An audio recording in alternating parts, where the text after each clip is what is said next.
Hello guys, இன்னைக்கு I am taking break மான்வாவோட 16th episode பார்க்க போகிறோம். ஸோ மறக்காமல் எல்லாருமே ஒரு லைக்கை போட்டுருங்க. சரி வாங்க, நம்ம டைம் மிஸ் பண்ணாமல் எப்பிக்குள்ளே போகலாம்.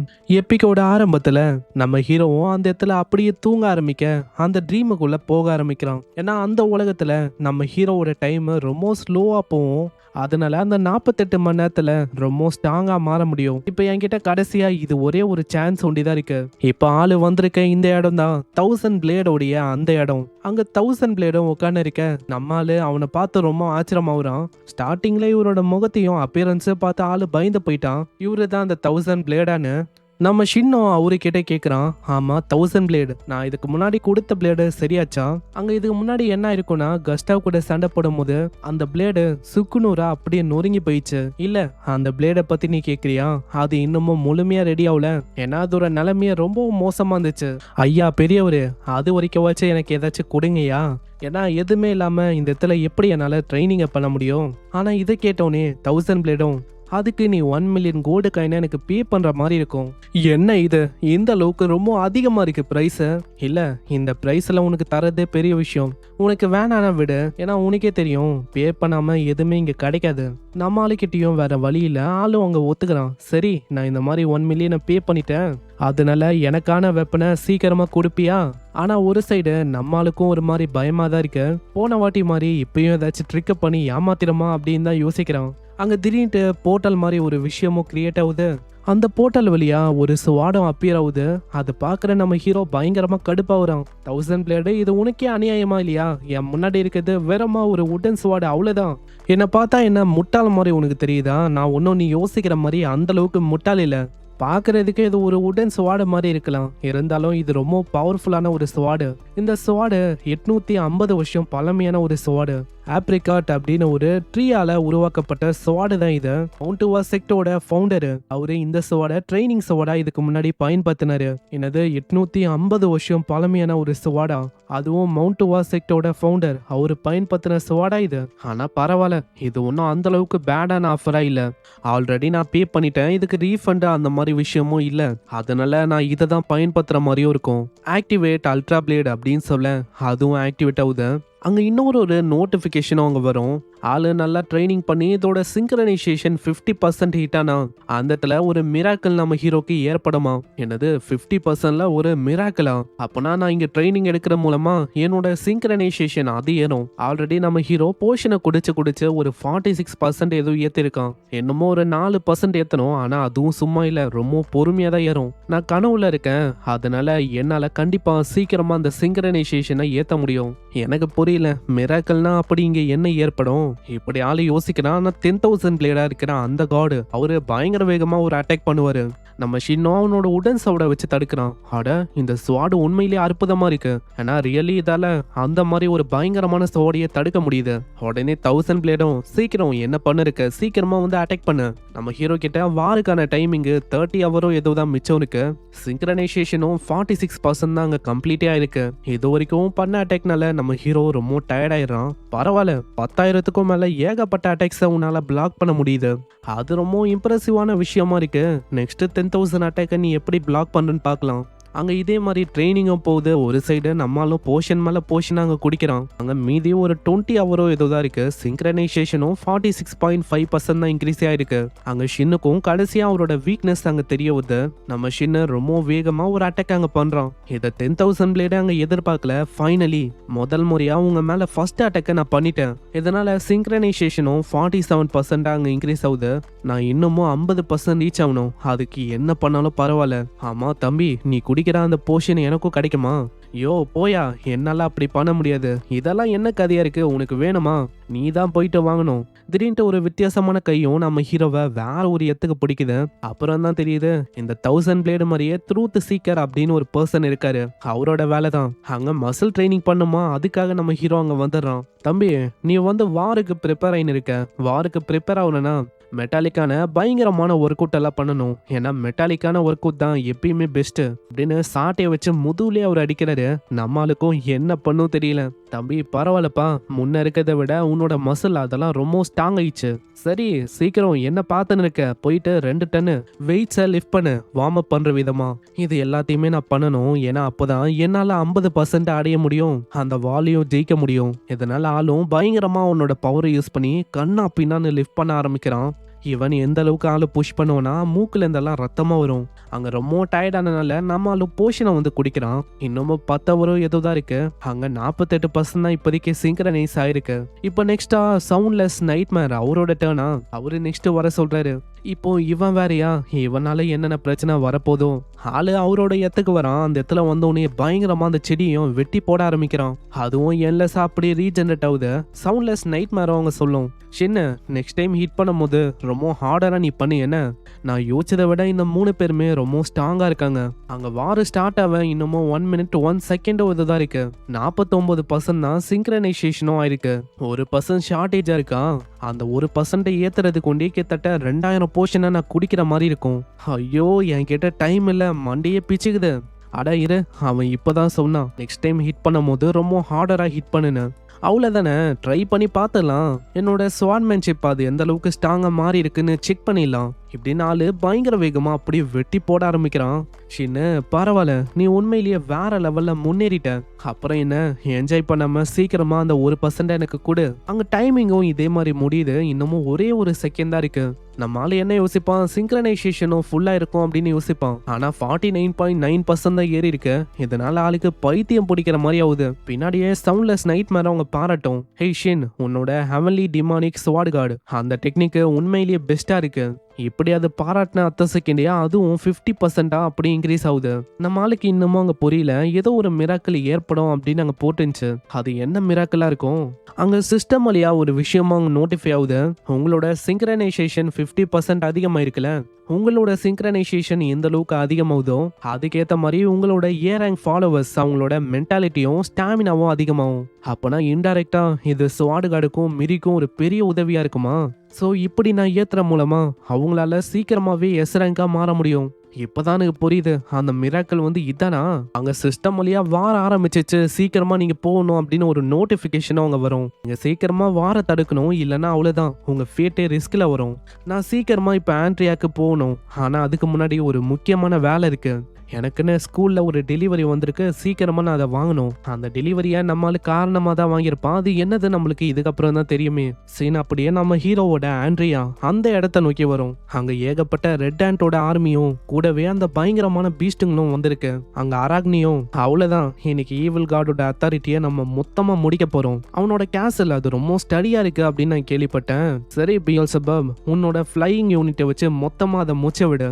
அவ்வளோதானே, அது ஒன்றும் எனக்கு பெரிய விஷயம் இல்லை அப்படின்னு ஃப்ளையிங் யூனிட்டை அங்கே பறக்க வச்சு கொண்டு வந்து அங்கே செயின்டஸுக்கும் இதை பார்த்தோன்னே என்ன பண்ணும் தெரியல. என்கிட்ட அந்த அளவுக்கு டிவைன் பவர் இல்லை இது எல்லாத்தையுமே தடுக்கிற அளவுக்கு.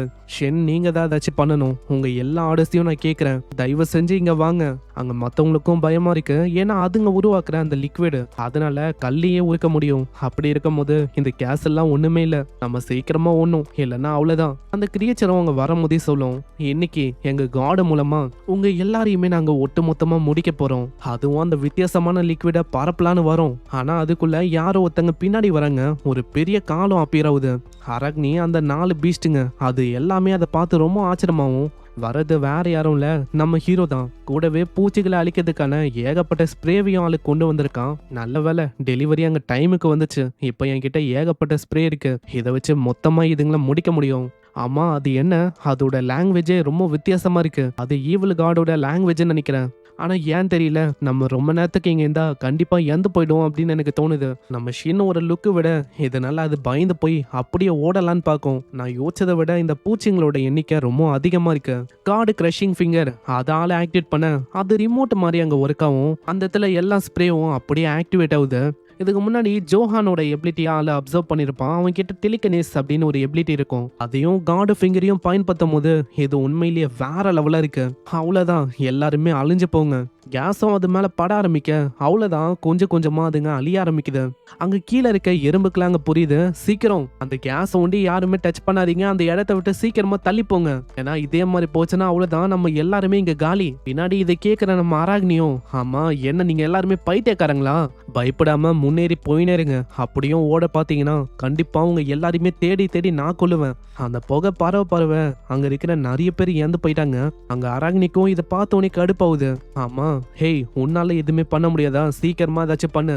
இதை கேட்டோடனே அந்த டைகர் மாதிரி இருக்கிற அந்த பீஸ்டும், அவ்வளவுதானே இந்த விஷயத்த நான் பாத்துக்கிறேன், அதுவும் பயங்கர வேகமா அங்க பறக்கும். நம்மளுக்கு புரியல அது என்ன பண்ண போகுதுன்னு. அதோட விங்ஸ செம்ம வேகமா அது பயன்படுத்தும். இதனால வந்த கேஸ் எல்லாமே அப்படியே நம்மால நோக்கி வரும்.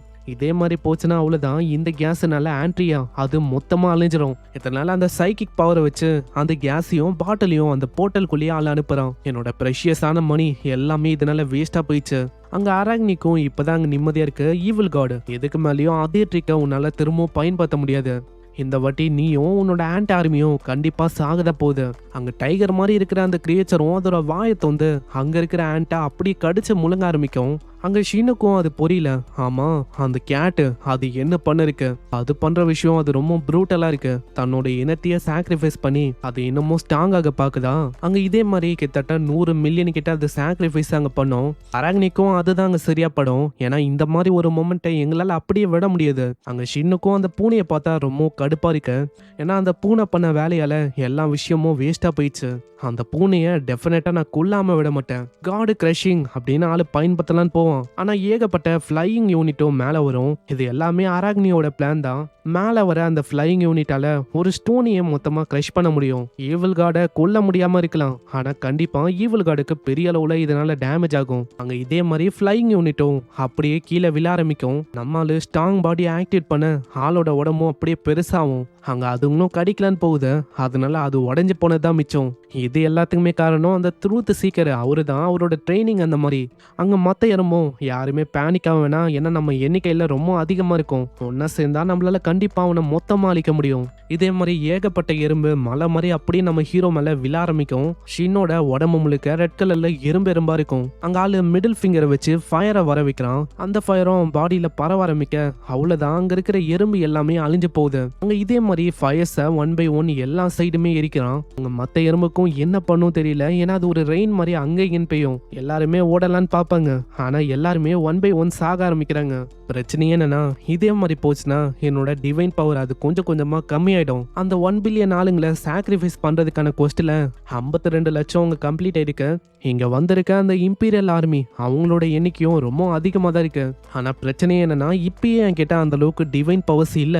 என்னோட பாடியும் ஒரு மாதிரி டயர்டா இப்போ ஃபீல் ஆகுது. இதே மாதிரி போச்சுன்னா அவ்வளவுதான், நான் இந்த இடத்துலயே மயங்கி போகவும் சான்ஸ் இருக்கு. அந்த ஷைனிங் அந்த பீஸ்டுக்கு பயங்கரமா இதனால கடுப்பாகுது.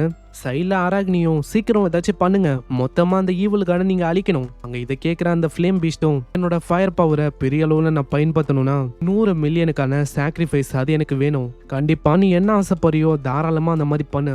உடனே அங்க இருக்கிற ஆண்ட்டுகளும், அராக்னி தயவு செஞ்சு எங்க மேல மர்சியை காட்டுங்க, வாய மூறீங்களா, இதை நீங்க ஹானரா எடுத்துக்கணும். நம்ம எம்பியை ஜெயிக்கணும்னா இது எல்லாத்தையுமே நம்ம பண்ணணும். அவ்வளவுதான், அந்த பீஸ்டும் மொத்தமா எரிச்சு எல்லாரையுமே சாக்ரிஃபைஸ் அங்க மாத்தோம். அங்க இதே மாதிரி 100 மில்லியன் எறும்பும் மொத்தமா அங்க அழிஞ்சு போகுது. அங்க இதனால அதோட சைஸும் முன்ன இருக்கிறத விட பல மடங்கு ரொம்ப பெருசாவும் நம்ம ஹீரோவும் அதை பார்த்து ரொம்ப ஆச்சரியமாகறான். ஆமா என்ன இதோட சைஸ் சாக்ரிஃபைஸ்னால இன்னமும் பெருசாகுது.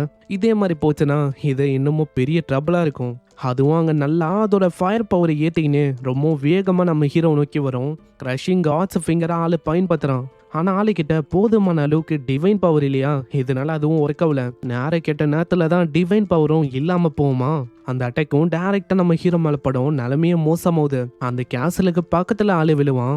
அங்க அராக்னிக்கும் அதை பார்த்தோன்னே அவ்வளவு சந்தோஷம். நான் தான் உன்கிட்ட சொன்னல, ஃபைனலி அந்த ஈவில் கார்டோட நிலைமை முடிய போகுது, உனக்கான ரிவெஞ்சையும் நான் கொடுக்க போறேன். இந்த சைடு நம்மளுக்கும் என்ன பண்ணும் தெரியல. என்கிட்ட இப்போ டிவைன் பவரும் இல்லை. நான் என்ன இந்த இடத்துல தோத்துட்டேன்னா, என்னதான் என்ன எல்லாருமே காட் அப்படின்னு சொன்னாலும் நான் இது வரைக்கும் ரொம்ப அரகண்டா இருந்திருக்கேன்.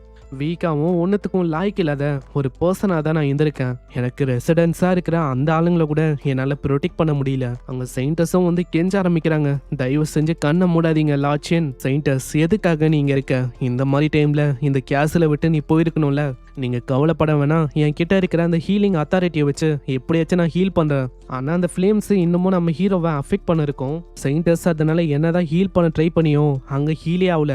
நான் சுத்தமா யோசிக்கல, எவ்வளவு பெரிய அட்டாக் பண்ணியும் ஆள் இன்னமும் உயிரோட இருக்கானா.